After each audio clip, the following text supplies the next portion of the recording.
Well, believe it or not, my name is James White. I was born in 1821. When I was born, I found it was difficult I had some sight difficulties. It was hard for me to see. That's why I dropped from school. It was fun, not going to school, you know.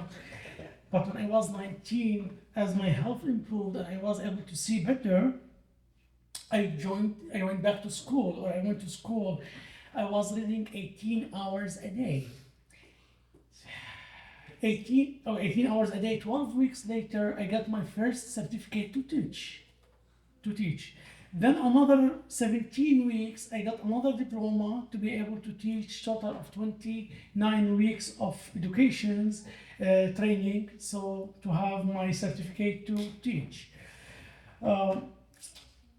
When I was 22 years old, I have accepted the Advent message, believed in the second coming of Jesus Christ, started preaching the good news of Jesus Christ, and in the winter of 1843, 1,000 people gave their heart to Jesus.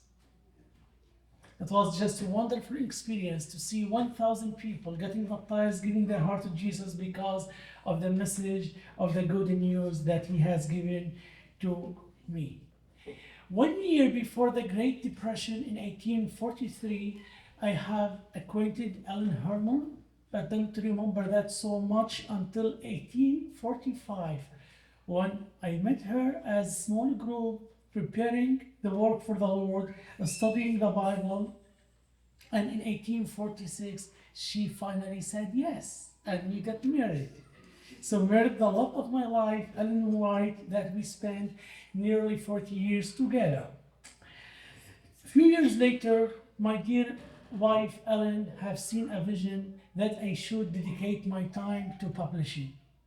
So start writing and publishing papers that have helped the church to grow and to be what it is today. And I have seen amazing miracles, how the Lord has worked in my personal life and in the life of other believers. I would like to share with you one experience this afternoon, how the Lord has really worked in my life.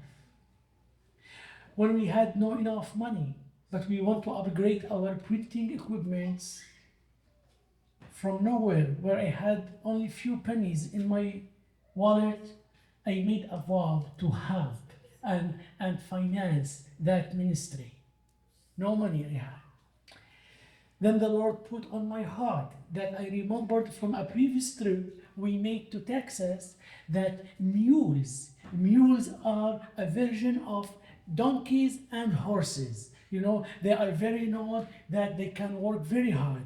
So mules were sold much cheaper in Texas, and they could be sold for much more money in Kansas. So I partnered with a few people, and I did this mule trading, buying them from Texas and selling them in Kansas to fund that ministry. And because God was good and He's always good, we were able to raise all the money that needed for that ministry. Even with zero money I had to put down for that ministry, God provided that everything we need because of this work. So the Lord called me to work, whether I teach, whether I trade, whether I do whatever I do. We should not stop for one gift, but God multiply our gift. May the Lord bless you.